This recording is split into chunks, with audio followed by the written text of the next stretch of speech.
Hi, I'm Kate Ward and this is your Dickman Farms Smart Gardening Tip.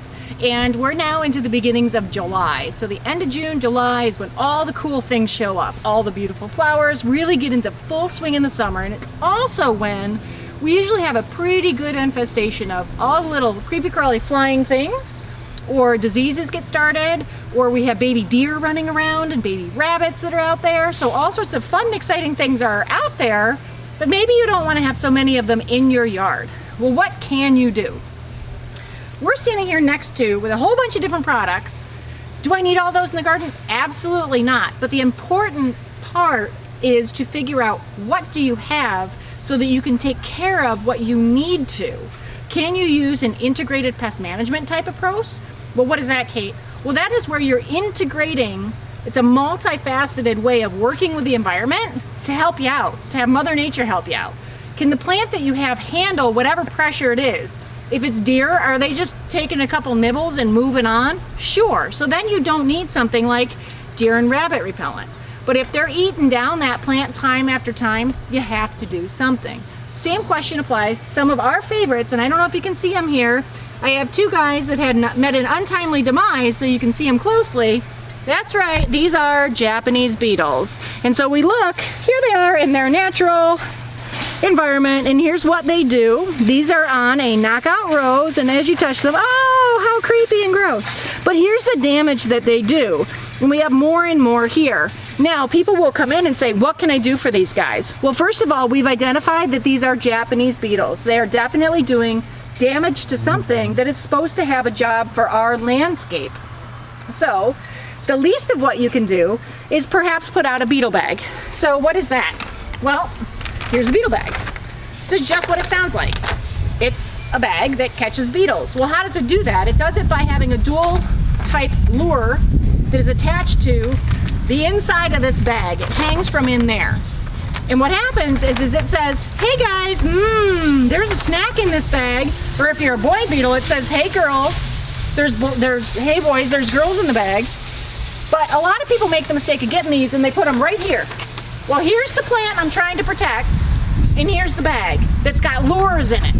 So if they don't land exactly in your bag and they land close to it, they're gonna annihilate that plant. So what you wanna do is check me out. We're going over here. Here we go. Yeah. Woo, so fun. We're putting it somewhere over here. Why are we doing that? We're doing that because we want to lure them over there, away from the plant you're trying to protect. That's one of the simplest things you can do. Another thing you can do if you want to treat is use something with a neem oil. So neem oil, something to know about it, is it doesn't work like a lot of other sprays do.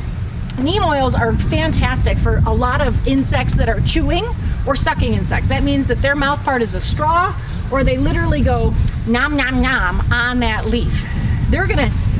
Neem oil acts kind of, will get them covered in that oil. They eat some of it, ingest it, but it works by disrupting and acting like a natural hormone, and it replaces and disrupts the hormones for them. It also has a little bit of a repellent quality. So that said, what it might cause them to do is forget to eat, forget to lay eggs, forget to breed.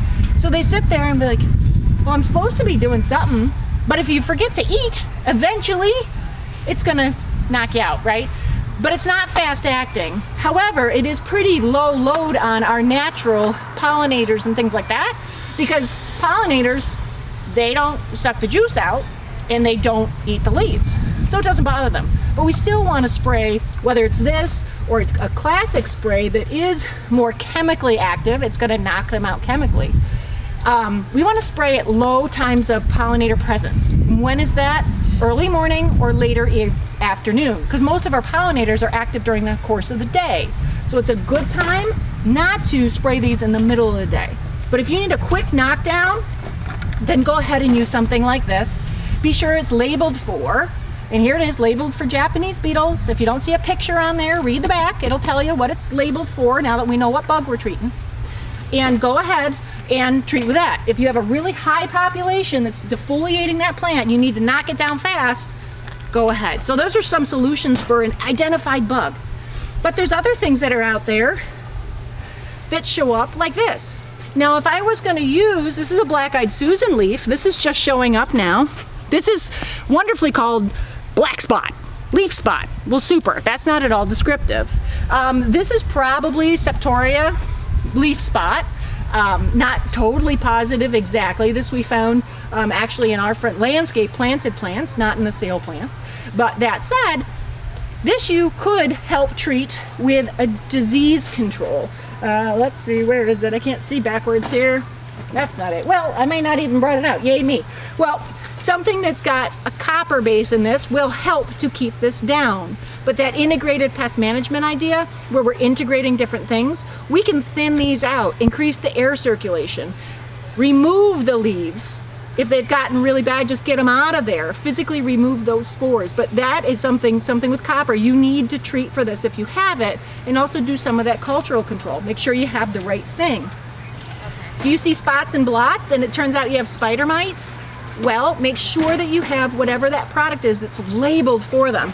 You can spray till you're blue in the face. With this stuff, it's not going to work. It's not labeled to take care of that buggy.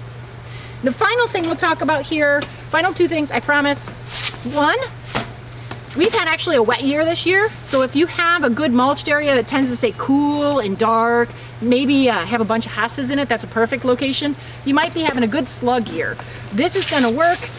It's an organic natural, this one is. They take it, they munch it up, and then bye-bye sluggy wuggies. But this is a good thing for that plant, for those critters eating the plants this year. And finally, I have a couple of deer and rabbit repellents. Now that we have all those new young babies out there, mom's teaching them where to go to have snacks, get in the habit of weekly alternating some sprays so that they don't get in the habit. Because check this out. Now we're here at the garden center. Come on over here. Deer are browsers. They're called that for a reason. Because they come through, nothing to do, and all of a sudden they're like, no, oh yeah, yum, yum, yum, yum, yum, yum.